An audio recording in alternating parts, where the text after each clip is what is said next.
Thank you for tuning in and thank you for supporting our channel. But if you are new to this channel and you haven't subscribed yet, please encourage us by doing so, and we shall continue to bring you the latest news as they come. And together we shall work with our great leader, Mazi Nnamdi Kanu, IPOB, and Eastern Security Network to make our Biafran dream a reality. He said. The immediate past Assistant General of the Federation and the CEO of National Bureau of Statistics, ฐ์ޮMEKALE, has finally confessed and opened up. He said that during his time in office, the Fulani Nigerian government always pressurized him to publish inaccurate statistical data in order to favor the Fulani Nigerian government and make them look as if they are working and that the country is moving in the right direction. He said that in most cases, they always hold him at gunpoint.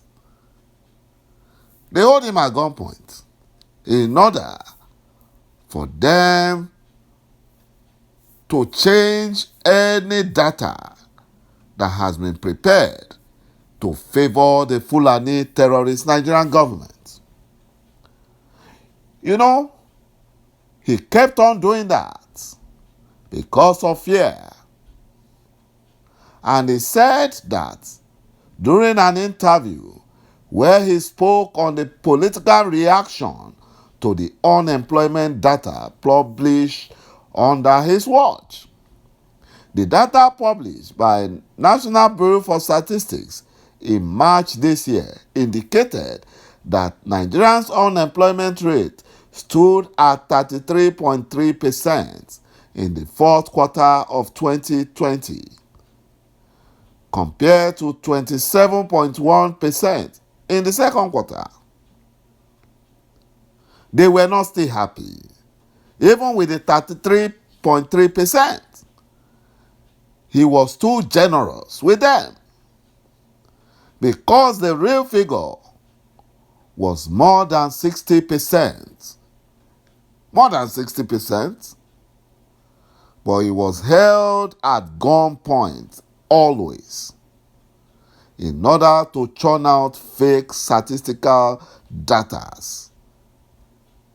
Even the data was faulted by Efulefu, Biafra Minister of Labour and Employment, Çİİ, who accused the National Bureau for Statistics of inaccurate and not using the right methodology. You know, when Dr. Kale realized that he was doing a disservice to Nigeria in order to please the Fulani Nigerian government, and the Fulani Nigerian government had to force him to do that disservice. You know, that made him to be extremely stubborn and made him to shun the political attacks and opinions as he ensured that the right methodology was adopted in arriving at such data, and this led to his sack by the Fulani Nigerian presidency. They had to sack him. They had to sack him and brought in a Fulani Janjaweed to churn out the fakest report ever. You know, the Fulani Nigerian government are so desperate in their wicked agendas and in their lies to keep the fraudulent contraption called Nigeria as one. They have now turned investment announcements into their achievements. You know, when somebody like a foreigner just promised them, maybe we will invest $200 million in your economy they will now start blowing the trumpets. They will blow the trumpet that they have achieved, that foreign inflows are coming in, whereas nothing is coming in. The person only just gave a verbal promise, and they are adding it as their achievement. That is how foolish the Fulani Janjaweed can be. And you can see their level, the way they reason. They reason like cows. They reason like cows. That is the level of their cluelessness. They have no clue on how to run the government. They have no clue on how to run the economy. They have no clue, absolutely no clue. Yet, they want to rule Nigeria perpetually. I won't blame them. It's the Efulefus and the saboteurs in Biafra that are supporting and helping them. Clueless Fulani Nigerian government lied that NNPC made net profit for the first time since 44 years. They are looking for achievements everywhere. Every nook and cranny, they are looking for achievements. They said they made the profit for the first time since 44 years. Now, ask the NNPC managing director to publish the audited report. They won't. They won't publish it. Now it has been exposed as a very big lie. Because this is not the first time NNPC is making a profit. And if you look at the way the Fulani Nigerian government narrated it, they made loss. They made loss, made profit, made loss. At the end of the day, the whole stories are not jiving. They think everyone is gullible. They think everyone is a janjaweed.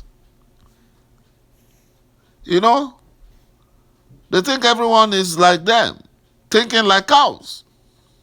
The terrorist Fulani Nigerian government boasted that the declaration of profit is consistent with their administration commitment to national resources for maximum value.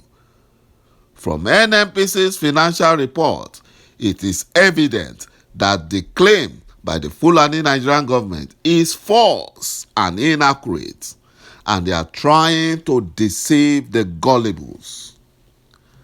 There is a need to bear in mind that since the inception of Nigeria, there has never been an agreement between all the tribes, and this led to the first genocide civil war against Biafrans, because they were supported by the British and the Russians and international communities. In a bid to resolve the civil war, many states were created, and this makes it feasible that creation of more states may not be the solution to Nigerians' problem.